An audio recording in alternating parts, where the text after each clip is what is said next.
이 로마서의 전체 구조를 놓고 본다면 지금까지 우리가 살펴본 1장 1절부터 17절까지 말씀은 그 바울의 인사말과 또 로마서의 서론에 해당되는 말씀이고요. 이제 오늘부터 살펴보게 될 1장 18절부터가 이제 본격적인 로마서 본론의 시작입니다. 그런데 이제 실질적으로 로마서 본론이 시작되는 이 말씀이 어떻게 시작되는가 보니까 18절입니다. 하나님의 진노가 불의로 진리를 막는 사람들의 모든 경건하지 않음과 불의에 대하여 하늘로부터 나타나나니. 이 로마서 본론의 시작이 이 무서운 하나님의 진노에 대하여 말씀이 시작되는 것을 볼 수가 있는데요. 이런 질문이 가능하지 않습니까? 우리가 알기로 로마서는 복음을 체계적으로 설명해 놓은 성경인데, 복음은 굿뉴스, 좋은 소식 아니냐. 그런데 어떻게 복음을 체계적으로 설명해 놓은 로마서가 그 시작부터 이렇게 무서운 하나님의 진노에 대한 이야기로 말씀을 시작할 수 있습니까? 혹시 누가 이런 질문을 저에게 하신다면요, 제가 간단하게 이렇게 대답을 드릴 수 있을 것 같습니다. 어떤 분이 암에 걸렸습니다. 그러면 암에 걸린 그분이 이제 제일 먼저 암을 치료하기 위해서 해야 되는 게 뭡니까? 병원에 가서 그 의사 선생님의 끔찍한 진단, 당신 암에 걸렸어. 지금 CT 촬영 같은 걸 해보니까 당신 몸속에 암세포가 얼마나 많이 번져 있는지 지금 모르는 상황입니다. 이것이 치명적인 위험한 상태에 놓여 있습니다. 이런 말은요, 모두가 다 듣기 끔찍하게 싫어하는 이야기예요. 그러나 우리가 이 끔찍한 이야기를 듣는 것으로부터 암 치료의 출발이 여기서 시작을 하는 겁니다. 로마서는 분명히 굿뉴스, 복된 소식, 이 복음을 체계적으로 설명해 놓은 성경 맞습니다. 그런데 그 로마서가 맨 처음에 이 하나님의 진노라고 하는 무서운 이야기로 말씀이 시작되는 포인트가 뭐냐 하면, 이 복음을 받기 이전에 우리 인간의 상태가 얼마나 치명적이었는가, 이 복음을 받기 이전에 인간의 상태가 얼마나 절망적인지, 우리 인간의 힘으로는 그것을 극복해낼 수 없는 이런 끔찍한 상태에 빠져 있음을 먼저 우리가 자각함으로 말미암아 우리에게는 그래서 복음이 필요하다. 이 복음 없이는 우리는 회복이 불가능하다. 이 복음의 필요성을 자각하기 위해서 바울이 가장 본론으로 들어가며 제일 먼저 이 하나님의 진노에 대해서 언급하고 있다는 사실입니다. 우린 이런 소리를 듣기 싫어해요. 제가 아는 어떤 분은요, 병원을 가기를 그렇게 싫어하셨어요. 그래서 병원에 가면은 막 무서운 얘기하고 또 혹시 암 걸렸다 이런 소리 할까봐 병원 가는 걸 주저주저 했는데요, 그 사이에 이분에게 어떤 일이 발생했느냐, 요새 치명적인 건 자각 증세 없이 생기는 암 아닙니까? 아무 증세가 없어서 그냥 병원이 그런 선고 내릴까 봐 무서워서 안 가는 그 사이에 암세포가 다 퍼져가지고요, 참 젊은 나이에 생명을 잃는 비극을 제 주변에서 겪는 걸 제가 봤습니다. 오늘 우리가 이런 하나님 말씀 앞에 이 하나님의 진노, 이걸 누가 듣고 싶어 하겠습니까? 그러나 이제 복음의 문을 여는 이제 첫 출발, 본론의 시작인 이 말씀이 이 하나님의 진노에 관한 말씀이라는 이것이 우리에게 무슨 의미를 가져다 주는가 깊이 생각해야 된다는 겁니다. 여러분, 지금 오늘 우리가 몸담고 살아가는 이 세상을 한번 보십시오. 하나님 없이 하나님을 마음에서 쫓아내고 자기가 주인 노릇하고 살아가는 이 세상에 지금 굴러가고 있는 상황을 한번 보십시오. 지금 한마디로 요지경 아닙니까? 최근에 헌법재판소에서 그 간통죄는 위헌이다, 그렇게 이제 결정을 내리지 않았습니까? 그래서 간통죄를 폐지했습니다. 예전에는 결혼한 사람이 배우자가 아닌 다른 어떤 남자나 여자하고 성적인 관계를 가지면 이제 고소당하면은 징역 2년 이하의 무서운 벌을 받도록 되어 있었습니다. 없어진 거예요, 이제 그게. 근데 여러분, 그 헌법재판소에서 간통죄를 폐지하고 난 그 다음날 아침에 내가 신문을 보면서 참 가관이더군요.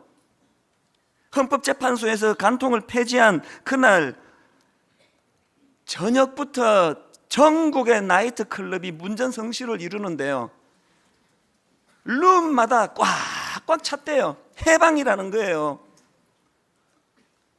어떤 그 종업원이 그 정언하는 걸 내가 기사로 봤는데 정말 웃겨요.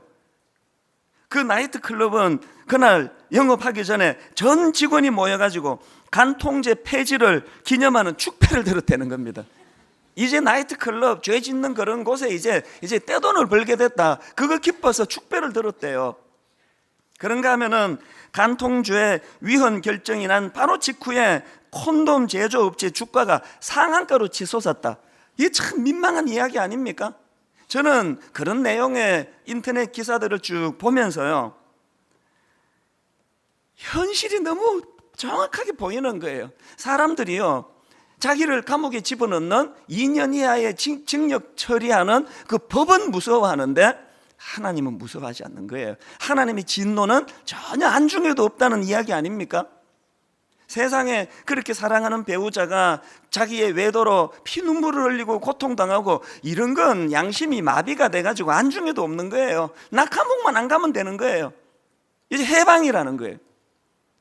오늘 이 시대를 가만히 보면은요, 그야말로 또한 그들이 마음에 하나님 두기를 싫어하며 이 하나님 없는 인생들이 보여주는 이 요지경 세상입니다. 그렇기 때문에 오늘 우리가 기억해야 하는 것이 뭐냐? 오늘 이 시대는 하나님의 진노가 쌓여가고 있는 시대고, 그렇기 때문에 복음 말고는 대안이 없다. 이 사실을 정확하게 인식해야 되는 그런 시대라는 것입니다. 이런 이유로 바울이 이제 로마서 본론의 시작을 이 하나님 진노의 심각성을 이제 피력하는 것으로 로마서가 시작이 되는데요. 이런 맥락에서 저는 이제 오늘 본문 말씀을 중심으로 해서 이제 이 복음이 가지고 있는 기능 세 가지를 이제 본문을 중심으로 제가 좀 정리를 해보았는데요. 복음에는 어떤 기능이 있습니까? 첫째로, 복음에는 하나님의 진노의 심각성을 자각하게 하는 기능이 있다는 것입니다. 우리가 얼마나 우둔한가 하면은요, 지난 2월 말에 그 중국발 황사하고 미세먼지가 우리나라를 덮쳐가지고 한동안 그 소란을 일으킨 적이 있지 않습니까? 얼마나 불편했습니까? 보통 미세먼지 농도가요, 이 80 이하 같으면 안심하고 이제 거리를 다닐 수 있는 그 수준이랍니다. 그리고 이게 80을 넘어서면은 나쁜 판정을 받고요.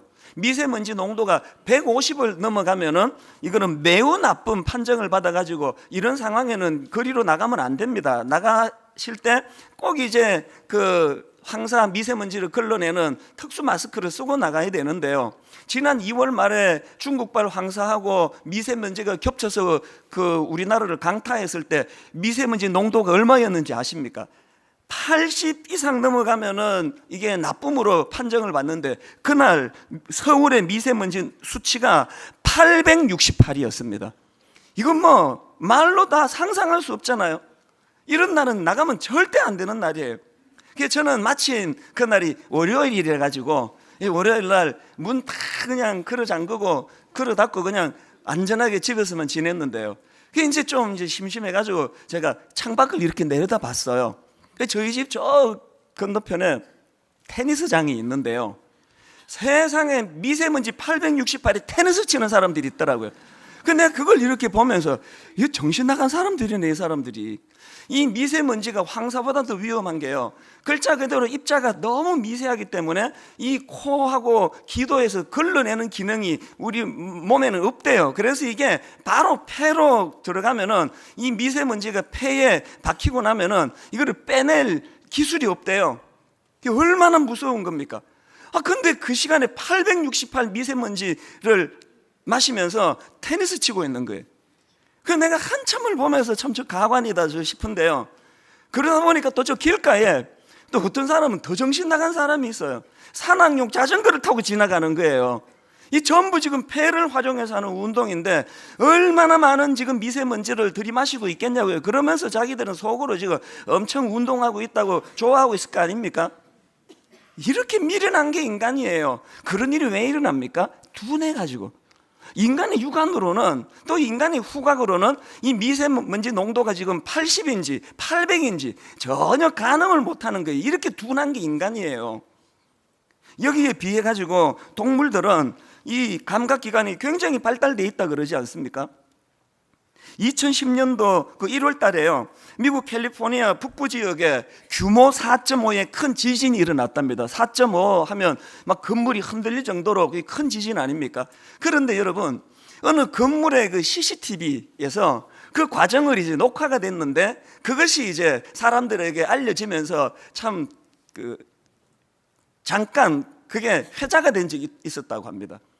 그게 어떤 상황인가 하면은요, 그 건물 안에 이제 그 개 있고 또 주인도 있고 그러는데, 그냥 편안히 앉아서 쉬던 개가 지진이 일어나기 몇 분 전에 갑자기 그냥 막 그냥 당황하듯이 그래가지고 황급히 도망가 버리는 거예요. 그리고는 좀 있다가 지진이 강타한 거예요. 그 개 그거 아주 나쁜 게 아닙니까? 주인을 어떻게 해서는 데리고 가지, 지만 살겠다고 그냥 도망가기, 그거 완전 보신단감이에요. 근데 여러분 보세요. 똑같이 지금 그 건물 안에 있었는데 개는 벌써 그거를 감지하고 살겠다고 도망을 가는데, 사람은, 인간은 그거를 느끼지를 못해가지고 건물 흔들리고 그때 어떻게 하겠습니까? 이게 인간의 그 참 연약함이에요. 중국에서도 비슷한 일이 있었는데요, 1975년 중국 하이청현에서 규모 7.5, 이거는 강진, 이건 어마어마한 지진 아닙니까? 그런데 참 놀라운 게요, 규모 7.5의 강진이 발생하기 몇 주 전에, 그때가 한겨울이었는데요, 이상현상이 막 일어나는 거예요. 한참 겨울잠을 자야 되는 개구리, 뱀, 이런 것들이 막 그냥 튀어나오는 그런 현상이 나타나고요, 또 막 거위들이 갑자기 나무로 막 모여드는 이런 이상한 현상이 나타나고요, 또 돼지들이 막 서로 막 그냥 막 싸우고 물고, 이런 이상한 증상들이 계속 나타난 거예요. 그래서 이제 그 중국 당국에서 전문가들의 도움을 받고 했겠죠. 그래서 이제 100만 명에 가까운 시민들에게 대피령을 내렸다는 거예요. 그렇게 대피령을 내리고 그 다음 날 진도 7.5의 강진이 강타를 한 거예요. 이런 일이 어떻게 가능하냐? 동물들은요, 이 지구의 움직임이 만들어내는 전기 자극에 굉장히 예민한 감각을 갖고 있다는 거예요. 그래서 쓰나미 같은 거 만나면 동물도 다 피하고, 맨날 그냥 당하는 거는 인간들 아닙니까? 이렇게 우둔한 게 우리 인간이에요. 그래서 저는 그런 기사들을 쭉 보면서요, 이게 영적으로도 이게 똑같은 이치다, 이게 지금. 우리가 하나님과의 관계가 깨지고 하나님으로부터 공급을 받지 않다가 보니까 얼마나 영적으로 둔한 인생이 돼버렸는지, 지금 영적으로 이 시계가, 여러분 미세먼지 농도가 868인데 우리가 거기서 그것도 모르고 테니스 치고 있는 것 같은 영적인 이런 신앙생활을 영위하고 있다고, 이거를 여러분 누가 부인하겠습니까? 이게 우리가 눈으로 봐가지고는 이게 지금 미세먼지 농도가 868인지 그냥 86인지 전혀 분간하지 못하고 살아가다가 보니까 지금 이 온 세상이 하나님의 진노가 쌓이고 있는 이런 세상을 뭣도 모르고 이제 뒤섞여 살고 있는 거 아닙니까, 우리가? 여러분 한번 생각을 해보세요. 우리가 그렇게 미련하고 우둔해가지고 우리 갖고 있는 감각기관으로는 미세먼지 농도를 잘 측정을 못한다면 어떻게 해야 됩니까? 저처럼 이 스마트폰에다가 어플을 받아가지고 이 미세먼지 농도 어플을 제가 지금 받아가지고요, 저는 등산 가기 전에도 확인해 봐요.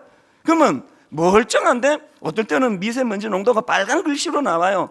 180 이상 나오고 이런 때가 있고요, 어떤 날은 좀 뿌여 보이고 이러는데도 미세먼지 농도는 또 파란색으로 깨끗하게 나와요. 제 오감으로는 이 미세먼지 상황을 측정할 능력이 없으면 도움을 받아야 되는 거 아닙니까? 제가 이렇게 설교하고 나면은요, 이제 월요일부터 우리 사무실에 전화 풀티납니다. 그 어플 주소 좀 알 수 있겠습니까? 이런 메일 이제 전화가 와요. 여러분, 제가 지금 미세먼지 때문에 이거 어플 받아라는 이 말씀을 드리는 게 아니고요, 우리가 영적으로 말입니다. 우리가 영적으로 너무나 우리가 우둔한 상태에, 미련한 상태에 빠져 있기 때문에 누구 도움을 받아야 돼요? 하나님이 우리에게 제공해 주시는 영적인 어플, 하나님이 우리에게 제공해 주시는 그 어플을 사용해야 된다는 그 말씀이에요. 하나님이 이렇게 영적으로 미련한 우리를 위해서 두 가지 하나님께서 영적 잣대, 이 어플을 선물로 주시는 거 아닙니까? 하나님이 우리에게 주시는 영적인 어플 중에 하나가 뭡니까? 하나님의 진노하심을 우리가 자각할 수 있도록 하나님이 주시는 어플 중에 하나는 성경이에요. 그래서 여러분 시편 119편 105절 주의 말씀은 내 발의 등이요 내 길의 빛이니이다. 영안이 어두워져 가지고 한 치 앞도 몰라요. 어두워요. 그렇기 때문에 이 어두운 내 삶을 내 인생을 어두운 내 눈을 가지고 판단하고 살아가면 이것이 지금 다 어려움을 겪게 되는 거예요. 지금 여러분 징역 2년 받는 이게 지금 중요한 게 아니에요. 이 하나님의 진노가 얼마나 두려운 것인가를 자각하게 되는 것, 그것을 자각케 하는 도구가 성경이에요. 그래서 여러분 지금 우리가 교회적으로 지금 성경 읽기 운동, 성경 쓰기 운동, 또 성경 암송, 여러분들이 왜 안 들어오세요? 홈페이지에 들어오면은 성경을 오디오 성경으로 눈만 따라가면 된다니까요. 그리고 우리 목사님들이 지금 성경 통독하는 그 분량에 대해서 얼마나 지금 친절하게 안내 설명을 하고 있습니까? 성경을 가까이 하셔야 돼요. 말씀은 내 발의 등이요 내 길의 빛이니이다. 하나님께서 영적인 미세먼지를 확인할 수 있도록 우리에게 주신 어플이에요. 그런가 하면은 하나님이 진노하심을 자각할 수 있도록 주시는 어플이 하나 더 있는데 그게 뭐냐? 주의 종들의 경고입니다. 구약 성경의 선지자들의 역할이 다 그런 거 아닙니까? 나단 선지자도 마찬가지예요.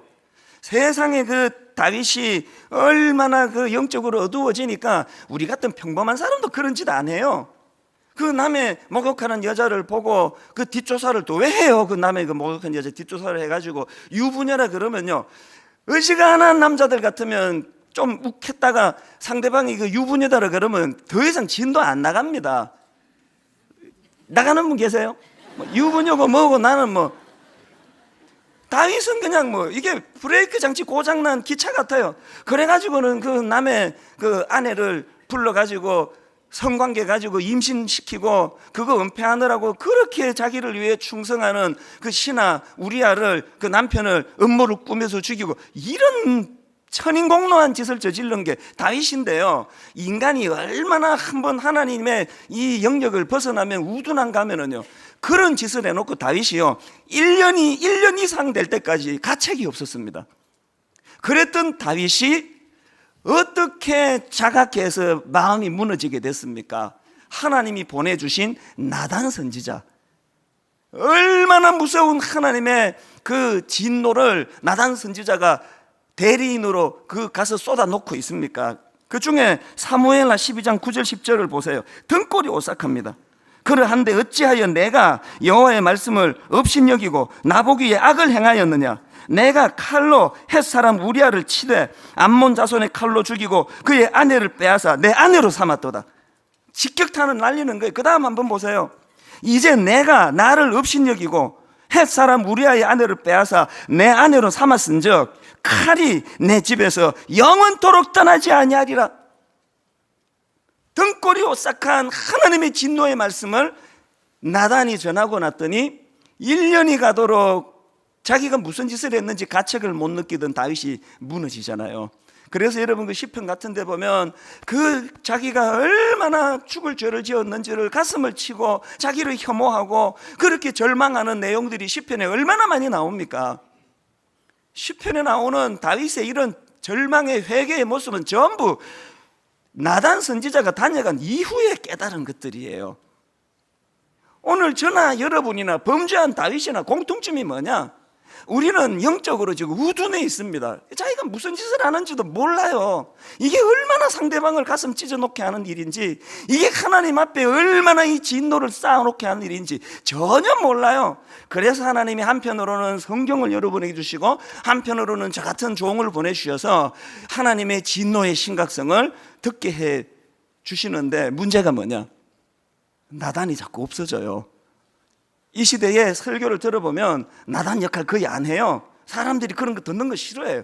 한 주일 내내 내가 힘들게 살다 왔는데 이 복 받는 소리 들으려고 왔는데 저 무슨 저런 이야기만 하냐고, 교회를 옮기든지 해야 되겠다 이러니까 성도가 또 상처받을까 봐. 이게 우리 모두에게 아픈 일이에요.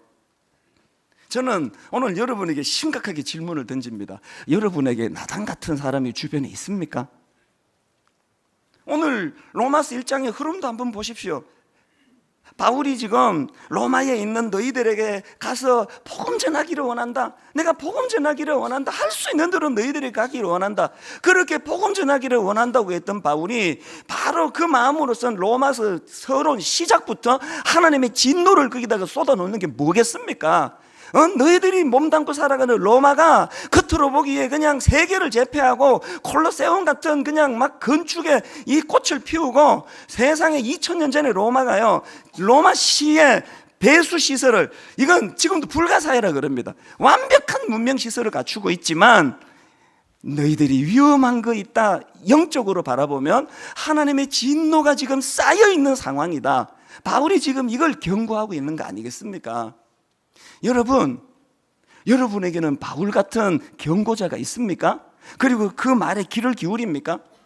제가 그날 막 미세먼지가 868 하는데 테니스 치는 사람들을 한참을 봤는데요, 도저히 이래 갖고 안 되겠다 싶어가지고 창문을 열고 내가 이렇게 막 외쳤습니다. 여러분, 미쳤습니까? 지금 868이에요. 빨리 집으로 들어가세요. 내가 이렇게 막 외치려고 했는데요, 용기가 안 나서 못했습니다. 첫째는 내가 그 사람들을 그 정도로까지 사랑하지 않아요. 둘째는 창문 열고 내가 그렇게 100번 떠들어봐야 안 통합니다. 지금 막 스코어 재밌게 돌아가는데 위에서 그냥 잠옷 입고 누구 남자 하나가 외치면요, 저거 완전 미친놈이네, 여기는 얻어먹는 거 이제 안 했습니다. 테니스 치는 그 사람이 우리 교회 집사님 같았으면요, 나 어디 고 뛰어내려갔을 거예요. 집사님 지금 이거 보시라고, 이거 테니스 치면 안 된다고. 여러분 주변에는 여러분의 영혼을 사랑해서 여러분 집사님 그 길로 그렇게 가시면 안 되는데요, 나단과 같은 인물이 있습니까? 그런가 하면은 두 번째로 복음이 갖고 있는 기능이 어떤 기능이 있느냐? 복음은 하나님의 진노의 원인을 정확하게 깨닫게 하는 기능이 있다는 것입니다. 18절에 보니까요, 하나님이 진노하시는데 그 이유를 두 가지로 설명을 합니다. 18절을 다시 보십시오. 하나님의 진노가 불의로 진리를 막는 사람들의 모든 경건하지 않음과 불의에 대하여 하늘로부터 나타나나니, 하나님께서 진노하시는 이유를 두 가지로 설명하는데 보니까 하나는 뭡니까? 모든 경건하지 않음, 우리말로 하면은 불경건. 이 불경건이 하나님을 진노케 하는 원인을 만드는 거고요. 또 하나는 뭡니까? 불의. 이 불경건과 불의, 이 두 가지 때문에 하나님이 진노하신다는 거예요. 그러면 이 불경건이 뭐며 불의는 뭐냐? 제가 설명해 드릴게요. 이 불경건을 보니까요, 이 경건치 않음, 이 18절을 보니까 영어 성경으로 godless라는 단어를 써요. 그대로 직역을 하면 그 신을 믿지 않음. godless가 뭡니까?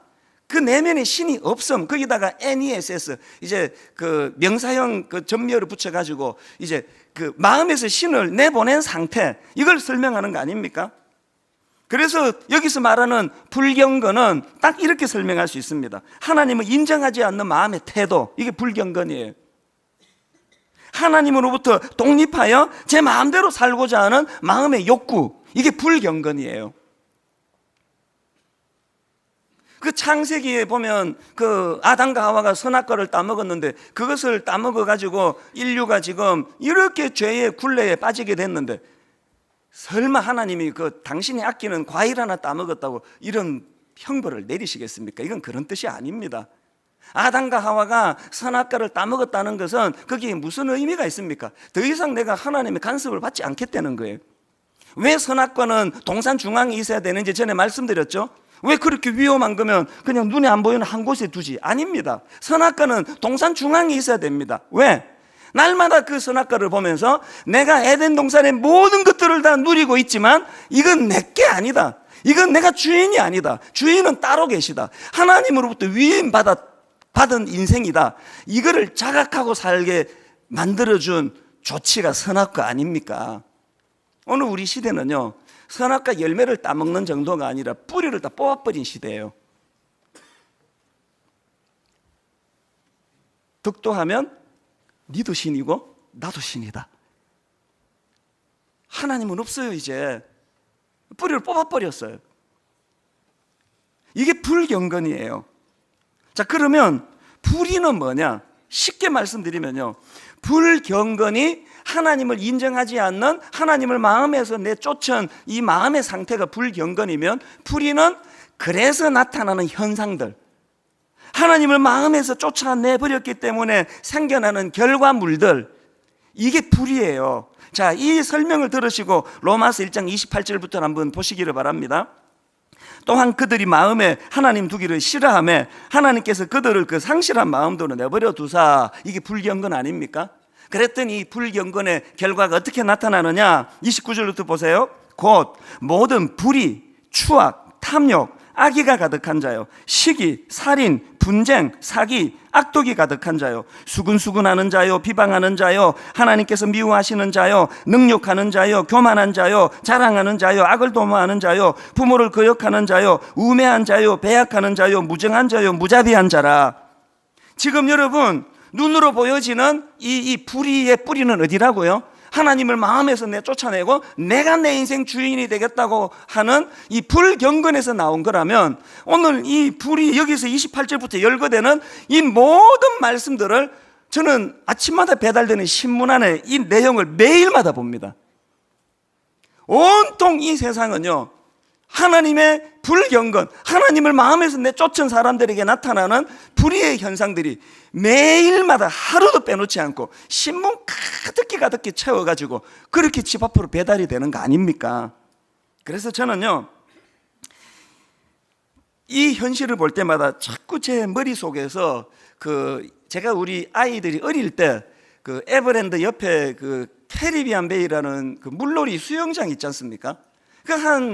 한 서너 번 갔던 기억이 나는데요, 저는 지금도 종종 제가 마음으로 그것을 이렇게 떠올려 봐요.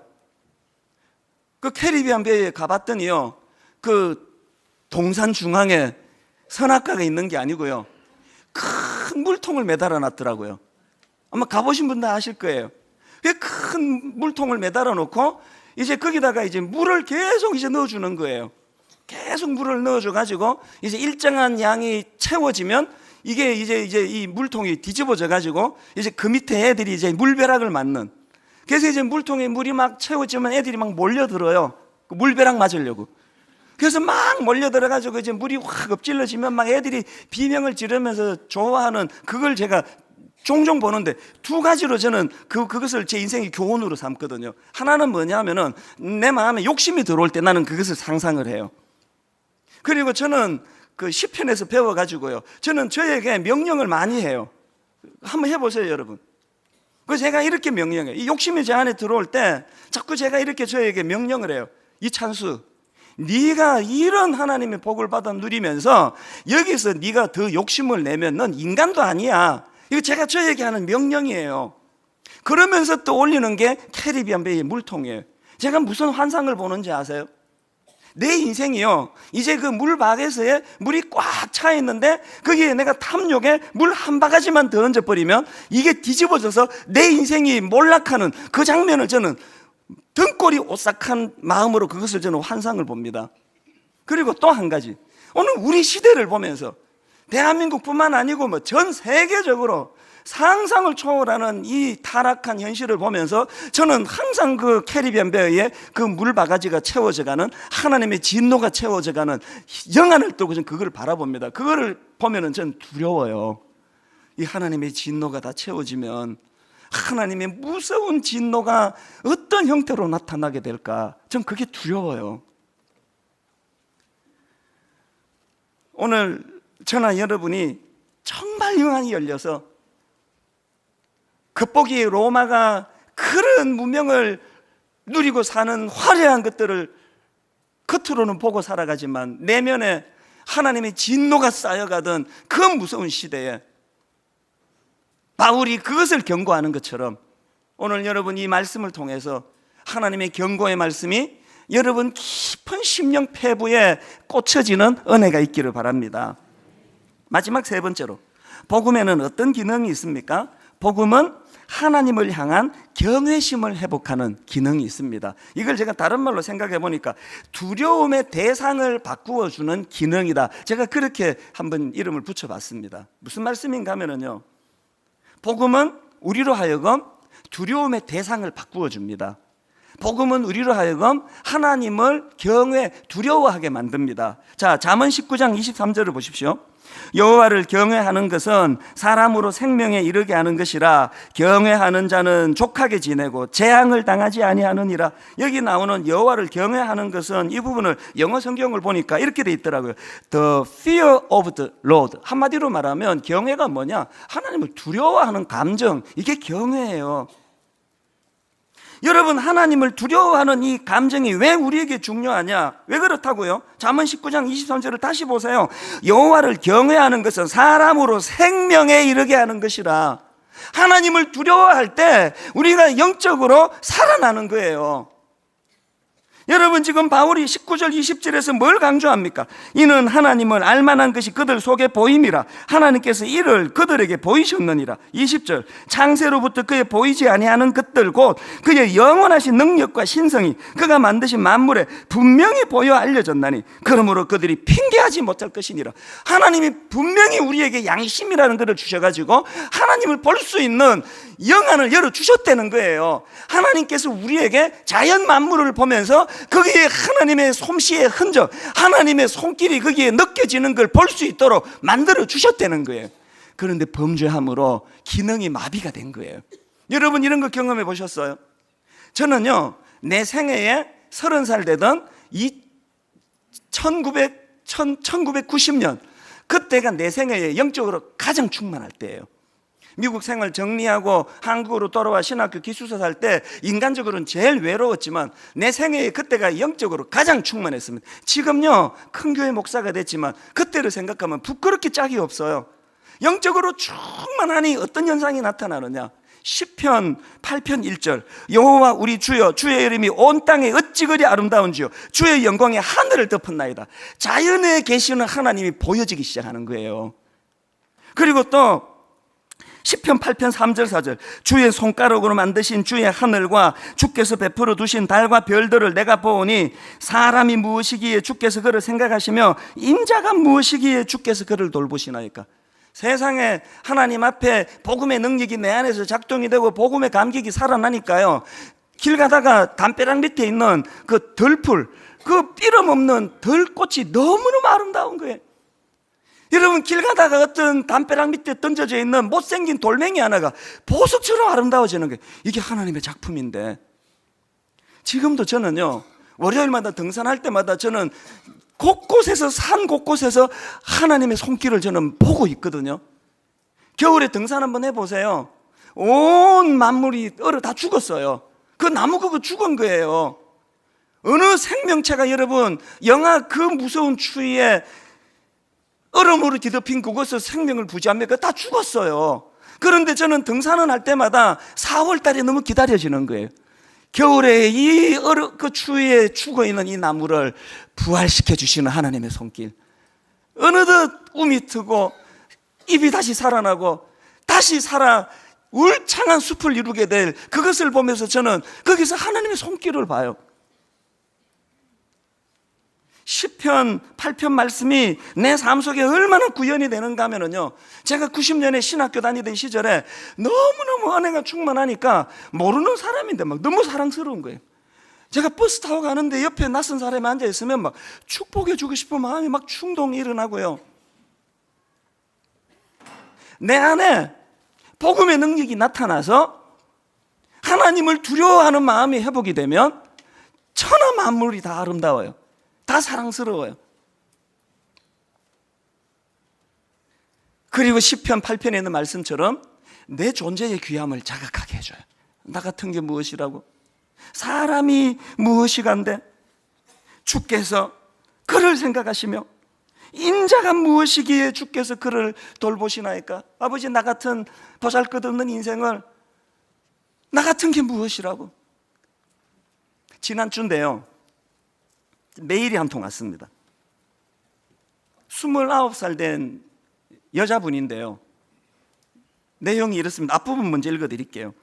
초등학교 6학년 꼬꼬마 시절에 아무 생각 없이 끌려간 수련회에서 처음 이찬수 목사님을 배웠는데요. 그때가 어떤 상황이냐 들어보세요. 쉽지 않은 이야기지만 저는 성폭행 피해 아동이었습니다. 초등학교 6학년 어린 여자아이가 그 끔찍한 성폭행을 당하고 마음이 무너져 있던 그 상황에 수련회에서 복음을 만난 거예요. 그 다음 내용을 한번 들어보세요. 초등학교 때의 일이 하나도 기억에 남지 않지만 6학년 때의 그 수련회는 기억이 납니다. 의미 없는 날들이라고 생각되었던 하루하루에서 하나님의 이름을 부를 수 있는 하루하루로 바뀌었습니다.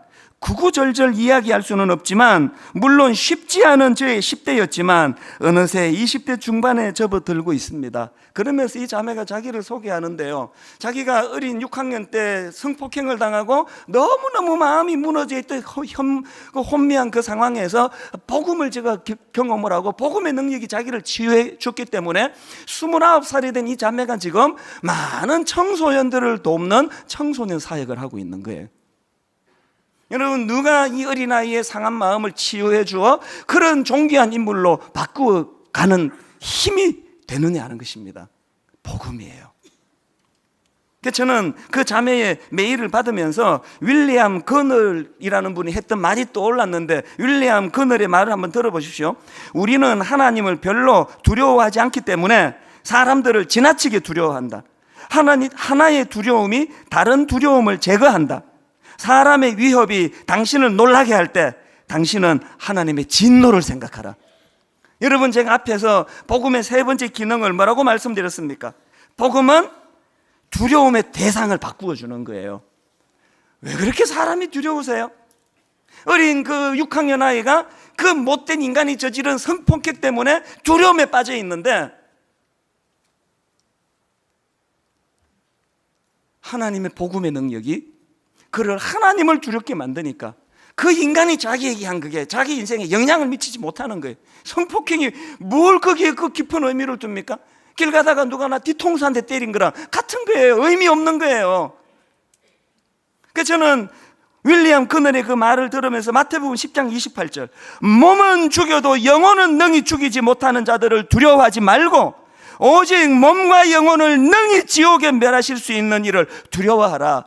한국 교회의 비극은 목사가, 장로가 하나님을 두려워하는 신실한 종들이 너무너무 많은 그 사실이지만 의외로 많은 목사들이, 장로들이 하나님을 두려워하지 않아요.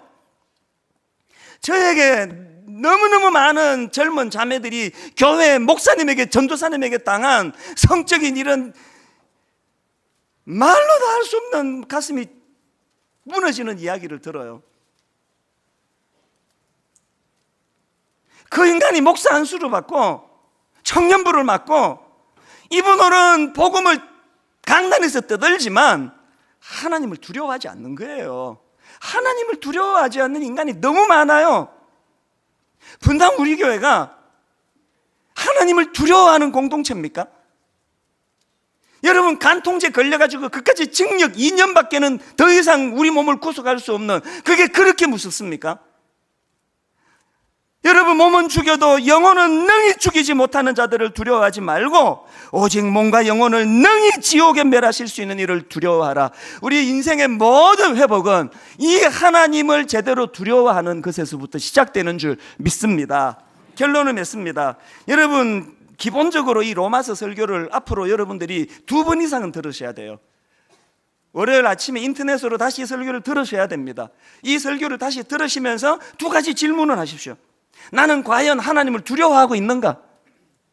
나는 그 간통죄보다, 나 감옥에 집어넣는 징역 2년짜리 간통죄보다 하나님을 더 두려워하고 있는가?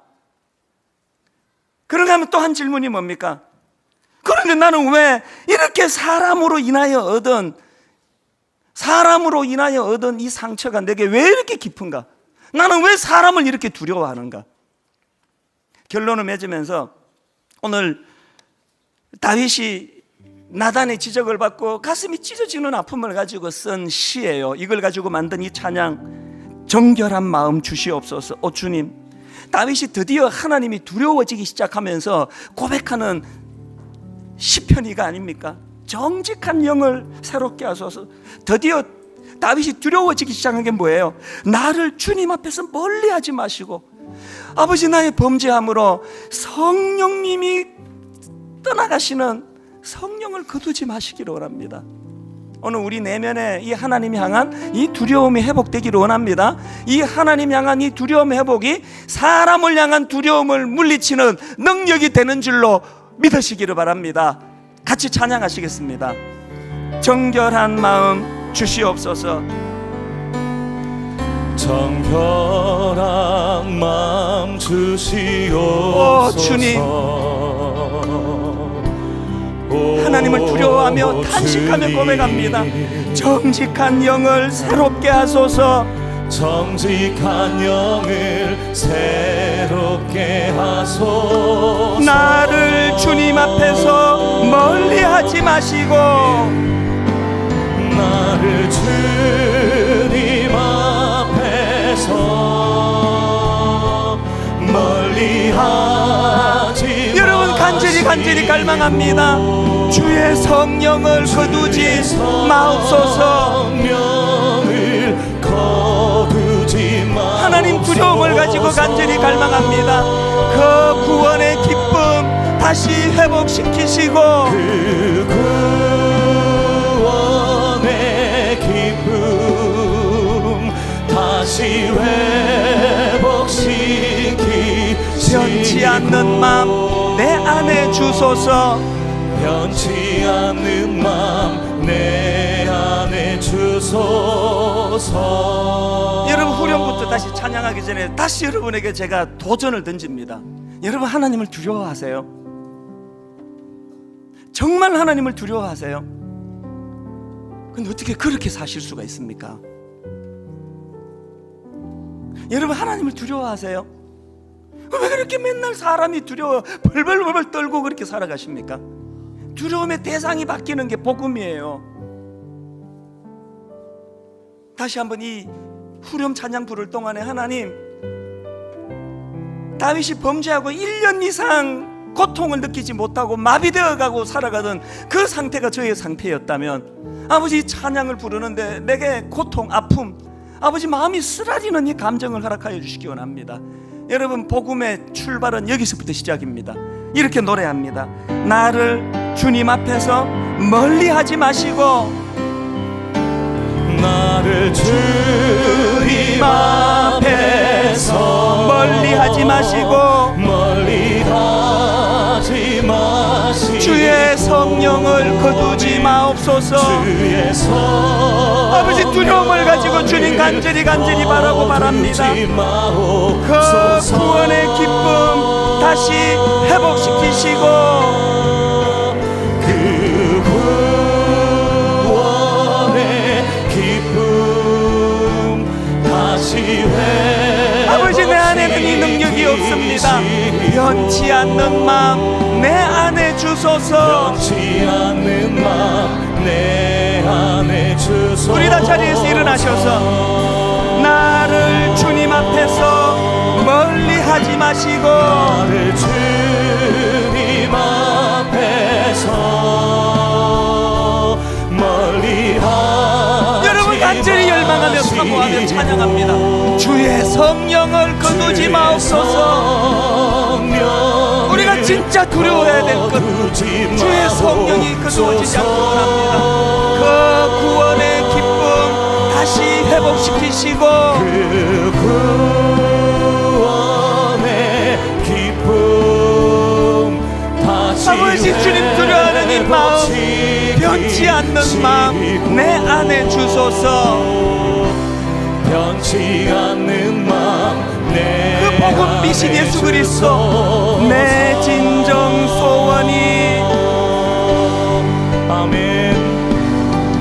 내 진정 소원이 내 구주 예수를 내 구주 예수 더욱 사랑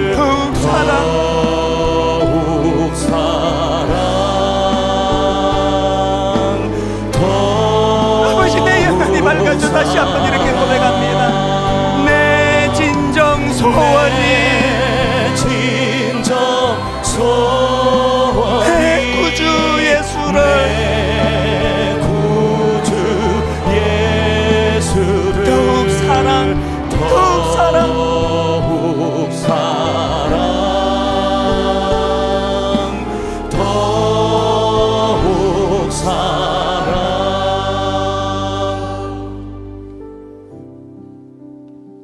우리는 하나님을 별로 두려워하지 않기 때문에 사람들을 지나치게 두려워한다. 하나의 두려움이 다른 두려움을 제거한다. 사람의 위협이 당신을 놀라게 할 때 당신은 하나님의 진노를 생각하라. 몸은 죽여도 영혼은 능히 죽이지 못하는 자들을 두려워하지 말고 오직 몸과 영혼을 능히 지옥에 멸하실 수 있는 이를 두려워하라. 하나님, 미세먼지 농도 868을 가리키는 그 시간에 테니스를 치고 있는 이 우리 오감, 이 감각의 우둔함, 이것이 오늘 우리의 현실이고 모습입니다. 우리의 영은 더 어둡습니다. 온 세상이 지금 하나님의 진노를 쌓아가고 있는 이 상황을 우리가 깨닫지 못하기 때문에 하나님 거기에 발담고 살아가고 있는 우리의 모습입니다. 아버지, 로마서 선포를 통하여 내 안에 복음이 터뜨려질 때 하나님을 두려워하고 하나님의 진노를 두려워할 수 있는 영안이 또 감각이 회복되도록 은혜 내려 주시옵소서. 아버지, 하나님을 두려워하여 사람들에게 들키지 않았지만 오늘 이 시간부로 그것을 다 끊어버리겠노라고 결단하며 그렇게 순결과 성결의 영을 가지고 주님 앞으로 나아가는 아름다운 사건들이 우후죽순처럼 일어나도록 함께하여 주시옵소서.